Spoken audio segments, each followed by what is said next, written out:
But really what I wanted to do is talk a little bit about the geology here. We've got rocks here that date back to 500 million years.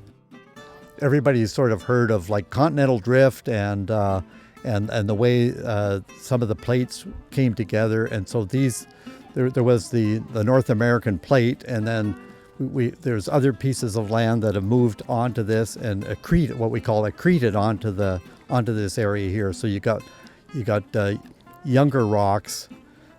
We have very old rocks here on that side of the lake, and then we have younger rocks on the other side. So it's sort of a major boundary. Well, these things were flat lying, and then they were thrust up, they were overturned. Actually, all these rocks right here are upside down. So this area here has been highly folded. It's been metamorphosed, which means that the rocks that were originally sandstones are now quartzites. Everything has been heated up and overturned. If you look at this area here, it was actually 10,000 years ago, this whole area was covered by ice. And then we experienced something called global warming. Most people think that it just started yesterday, but it in fact has been going on for 10,000 years. And of course, this whole area has been glaciated. And so all we're left with now is some small, we've got the Kokanee Glacier, we've got the Macbeth ice fields.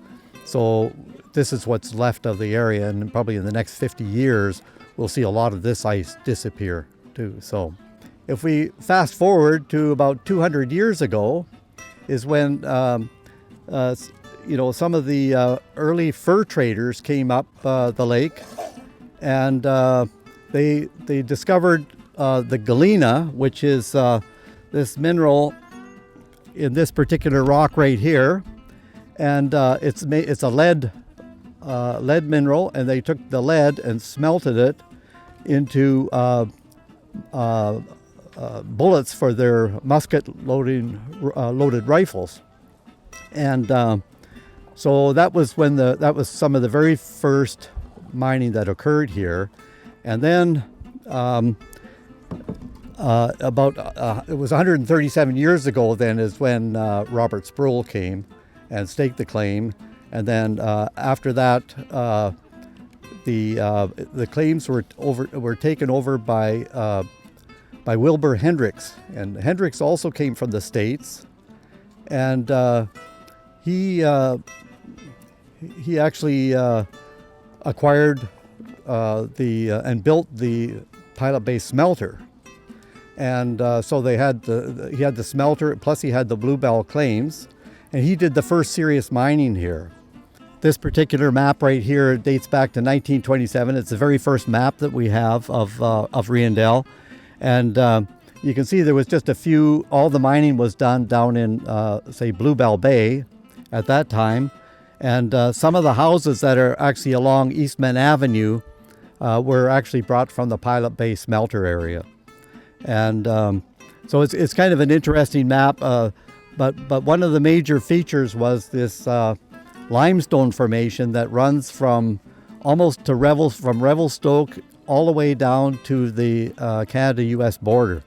And it's called the Bad Shot Limestone, and if you follow this thing, this is where most of the lead zinc silver deposits were found along this. It's part what's geologically we call it the Kootenay Arc. Some of the early mining that was done here was surface open pits, very small open pits called glory holes. And then once they got down to a certain depth, then they went underground and they put in tunnels or shafts. This is the head frame. It was called the head frame. It was for the Bluebell mine. You can see it's got an angle of 35 degrees, and that 35 degrees corresponds with the dip of the limestone formation, which hosted all the lead, silver, zinc deposits. What happened? The smelter didn't work properly, so it shut down. He built it in 1896, and it was cost about $650,000. Didn't work, and so they lost everything. And on the 1893 Perry's mining map, this place was actually known as Hendricks. So when it went bankrupt, it sat dormant until 1905, And that's when the Canadian Metal Company moved in, and under Sam Fowler, who was a mining engineer, and he was the one that in 1907 named this community Riondel after Count Edward Riondel, who was the president of the Canadian Metal Company. In 1905, they actually brought a wood stave pipeline from Tam O'Shanter Creek into the town to provide water to run a Pelton wheel to generate power to run the mill, but also to run pumps to pump water out of the mine. So they were actually bringing water in to generate power, to operate pumps to pump water out of the mine.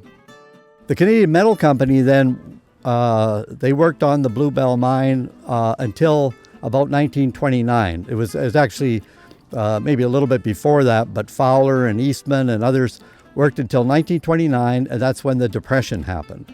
So everything shut down then, and until about 1948, and Cominco then came into the area, and they decided to look at the geology again, and they started to do some drilling, and they made a major discovery of zinc.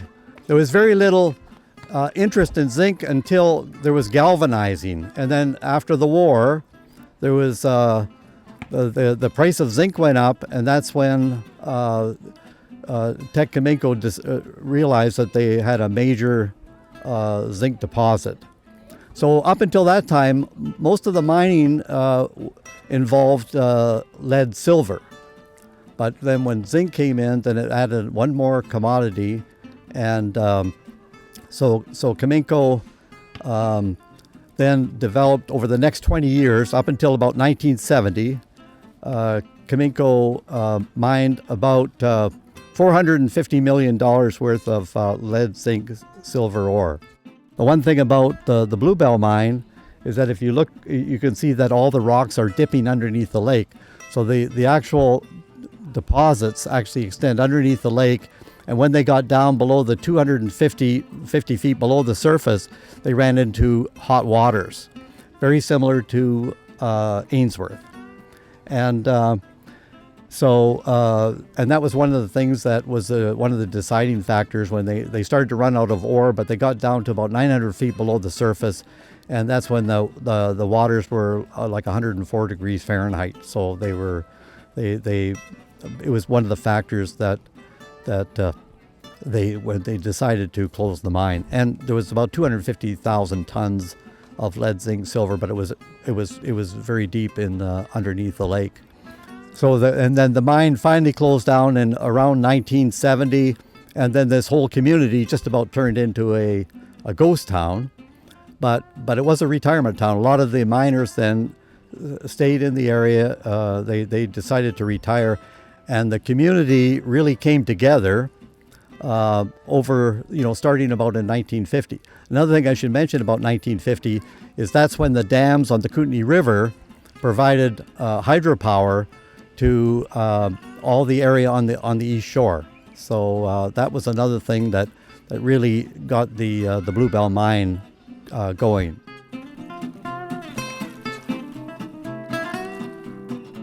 Could I get an easier question?